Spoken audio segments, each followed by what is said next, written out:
to fulfill the will of God for your life, you have to go.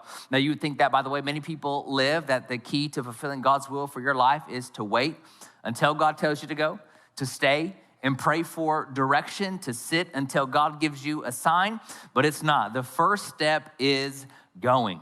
You know, there was an article in the newspaper a couple years ago that read, "Woman stays on toilet for 2 years." True story. A woman in Ness City, Kansas stayed on her boyfriend's toilet for 2 years.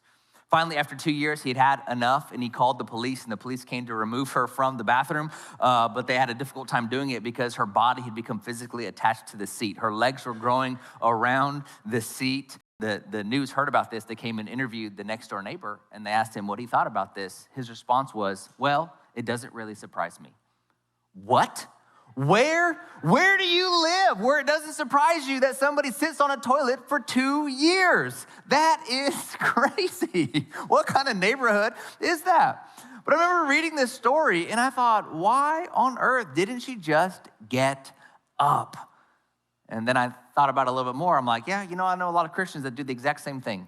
They've been stuck sitting on the will of God for way more than 2 years. Right? For some people, they're waiting on 3 prophetic words, 2 confirmations, and a vision from God before they actually step out and do anything. They're waiting on the perfect circumstances in order for them to do the will of God.